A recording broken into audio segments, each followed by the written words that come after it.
In this video, I'm going to talk about CIS18A Lab5 Exercise 2, which uses the example provided in Exercise 1, and you are to create a package called Courses.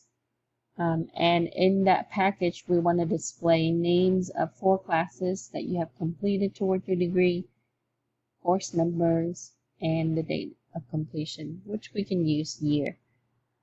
So to start off, we are going to create our program. At the top, we are just commenting and specifying that we're creating a program that contains package. And I had created a package called Courses. So I will make sure that I will create a folder on desktop or in a different location called Courses with the exact name. Then in the first class, I decided to call this class Cool. And in this class, I have string that contain course name, course number, and integer for completion year. Very much like the number 1 exercise. Then I will go ahead and specify that course name is N, the course number is NO, and the year is Y. I have a method called show, and this is to print out my course name, course number, and completion year. Then for the second class, I have a class called degree, and in this class, I have a main method. Inside the degree class, I also have an array object which contains 4 elements, and each of the element is going to represent the course. And in the first element, course name is Java Programming, course number is CIS18A, and the year for completion is 2020. Second course is Index 1, and I had chose to specify Assembly Programming CIS11 2020. And we continue to do that up until Index 3, which is the 4th course. Since we start at 0, we're going to finish at Index 3.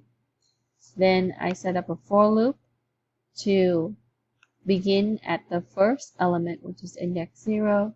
It's going to go to the end of the array, and it's going to update. It's going to show the content of each index. So once I have created the program, I want to make sure that number 1, I have a folder called courses. So you can simply create this folder in command line by doing make directory command, or you can use a graphical user interface to create the folder. So I can right click, choose create new folder, and then name it the appropriate name, the same matching name as your package name.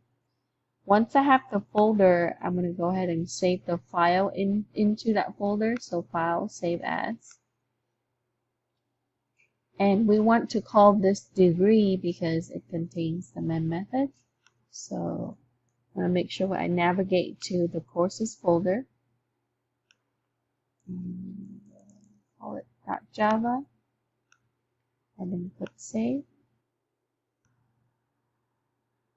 So once I have the file saved with degree.java inside the courses folder, I'm going to go ahead and go to my command line.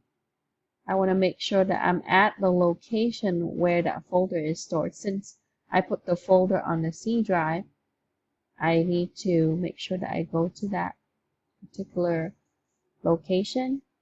Then I can issue the javac command, and we had named our package as courses, so we want to specify the package name or the directory name, and we want to, the second part to this, we want to specify the actual file name, so I call my file degree.java. Once my file is successfully compiled, And then I will go ahead and do the Java command to run it.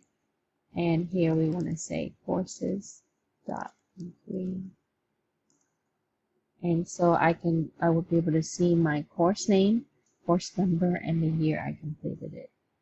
So again, just like number 1, we want to make sure that before we save our program, we have a folder that would be the exact same matching name as your package name.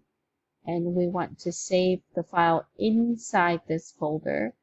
Second, when you run the compile the javac command, we want to make sure that we specify the folder name along with the file name. Once that's compiled, we can use the Java command to execute the file. And the Java command is making sure that we're using the package name dot the file with no file extension. And once you issue that, you should be able to have your output, course name, course number, and the year completed.